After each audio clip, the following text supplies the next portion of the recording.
like a secretary or a teacher or a piano fixer-upper. And Doris's job was actually really interesting. She's a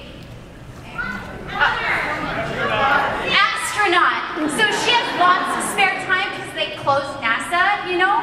So she's like cleaning NASA and it's empty and putting all the mugs in boxes in the gift shop. And she gets a call from her manager. Oh, gee, you have an audition on Wednesday. It's so exciting. Here's the sides. Pencil time. Sides. S-I-D-E-S. Sides are a piece of the script, a couple pages that you'll use at the audition. It's not going to be the whole thing. You're not going to get the entire episode for that first pilot or, you know, the 700th episode. They'll only give you the pieces that you need. So she'll attach it in an email, and this manager will tell her what to wear, whatever, they'll talk about it. So this actor memorizes her sides. She gets ready for the big day. The actor goes in on Wednesday. She's got quarters in the mirror, and she does her perfect scene for the casting director. And good news, the casting director loves her, brings her to a callback. Whoop whoop! Yay! Congratulations, Doris. That's super exciting. So it goes down the whole line. Oh, you got a callback for Friday. That's great. And guess what? All of the producers are gonna be there. It's gonna be really scary. There's gonna be like 10 people in suits, and you won't know them, and they won't say hi. And they'll be at a big table, and you'll walk in and be really overwhelmed. Yay! Congratulations!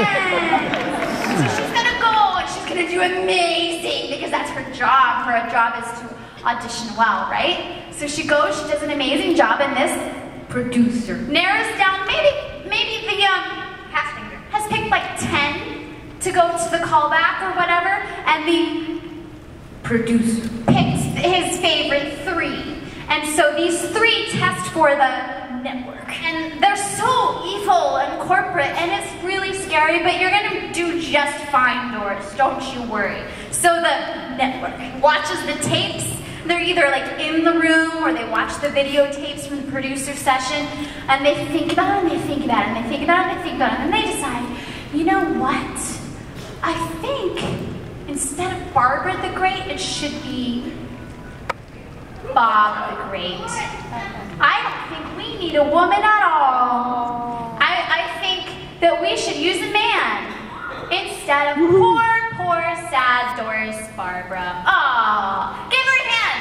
Give everybody a hand. Okay, so you see how it had absolutely nothing to do with Barbara Doris' talent, actor, lady. Do you see? She went all the way down that line. She didn't even know what was going on for the first 5. She's off doing her very important mug wrapping NASA astronaut job, right? And she had no idea even that the audition she was being considered. She had no idea that her agent was pitching her. That all happened while she was doing her job of making money so she could stay in her chosen city or take acting classes or whatever. And then she got the job. She got the audition, and she memorized her sides, and she did really well because that's her job, and she was prepared. She said her lines. She got the call back, which is awesome. She was what they were looking for, so she did a really good job for the producers. The network decided they wanted a dude. How is that her fault, right? It's not her fault at all. So I did this on purpose. We easily could have given Doris the part, but I wanted to show you that sometimes it has absolutely nothing to do with you. You don't have red hair, so you don't have red hair. So if they decide they need a redhead because the 2 other girls with you are blonde and brunette, that's not your fault. You can't help that you have glasses. You can't help that you don't have glasses, and we want someone with glasses. So sometimes there's things that they can change, or maybe like for Jonas Brothers, I was blonde. Do you guys know who Chelsea Kane is? Chelsea Staub? Yep. Yeah, she has blonde hair. She's my exact same height, and her hair is the same length. I booked Jonas Brothers, and they're like, ooh, that's a problem because you're in the scene and you guys look like twinsies. So are you willing to dye your hair red? If you're not, we're going to give the job to somebody else. So I was willing to dye my hair red. And then I became a redhead for 2 weeks. So whatever, right? So all that to say, be really careful with the language. I want you to understand these roles. I want to give you drop some knowledge on you. Like Nelson set. I want you to sound educated and prepared and trained so that when you talk to these people on Sunday, or you're out in LA and you get an audition for Disney, you don't sit in front of an agent and say, I hope you put me in your movie, because they don't have movies. They represent clients and they submit those clients for projects. They don't have their own projects unless they're like super special and do something on the side. If you sit in front of someone like Barry Shapiro, you wouldn't say, I hope you represent me, can you sign me? That's not what he does. You need to be aware of his job. What's his role, right? The client comes to him, Coca-Cola or whatever, and they say, look, we need a red-headed mom holding a baby who likes cats. He doesn't get to pick that. He doesn't just make that up. So if you're not a red-headed lady who likes cats, then he can't use you for that particular audition. Does that make sense? So when you have your program books, before you go through your flash interview session, really make sure that you know whose line you're standing in, so you don't sound like you're uneducated about the job of the person you're sitting in front of. Does that make sense?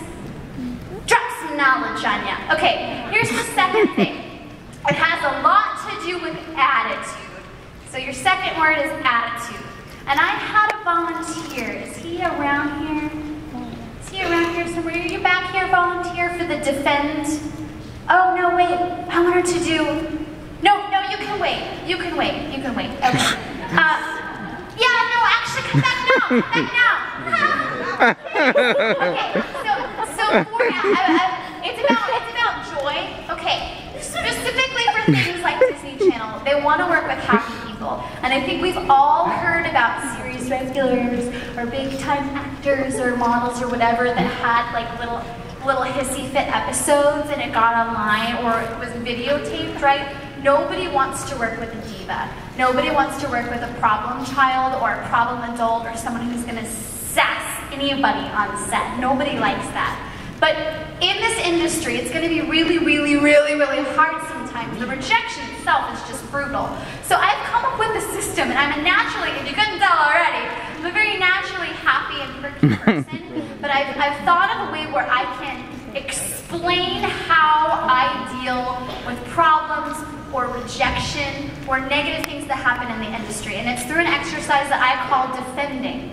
It's kind of like, if you want to use a key phrase, assuming the best of others.